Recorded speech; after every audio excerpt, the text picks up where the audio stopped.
प्यारे दोस्तों, चेहरे की खूबसूरती बढ़ाने का ऐसा रूहानी वजीफा कि रंग गोरा करने की किसी करीम की जरूरत ही पेश ना आए।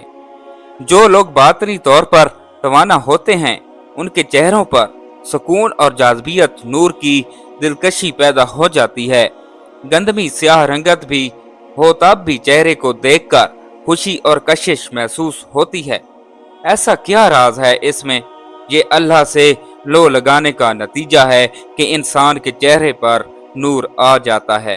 अब तो मर्द भी अपने चेहरों को ख्वातीन की तरह दिलकश बनाना चाहते हैं और उसके लिए करीमों का इस्तेमाल करते हैं, लेकिन वो नहीं जानते कि एक दवा और करीम ऐसी भी है जो शान करीमी से अपने खास बंदों के चेहरों को रोशन बना देती है। उनकी सूरत और शख्सियत में जाज़बियत पैदा हो जाती है। ऐसा हुस्न और जमाल पैदा होता है कि निगाह उस पर टेक नहीं सकती। ये मोमिनों के चेहरे होते हैं जो अल्लाह से मोहब्बत में मुतवक्कल होते हैं। उन्हें दुनिया का कोई लालच नहीं होता। वो दिल से अल्लाह की इबादत और उसकी तस्बीह करते हैं। आज हम आपको ऐसी तस्बीह बताते हैं जो बावुज़ू रहकर और दुरूद इब्राहिमी अव्वल आखिर पढ़ने के बाद रोज़ाना 4100 बार पढ़नी होगी।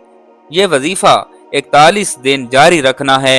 नमाज फजर या नमाज इशा के बाद पढ़ लें। वो वजीफ़ा है या अल्लाह या मुसव्विरो, या अल्लाह या मुसव्विरो, या अल्लाह या मुसव्विरो।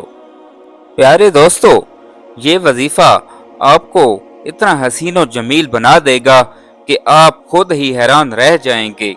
इंशाअल्लाह ताला इस वजीफे का इतना असर होगा कि वो दुनिया की महंगी तरीन करीमों को भी पीछे छोड़ देगा। अल्लाह पाक आपका हामी और नासिर हो। अल्लाह हाफिज।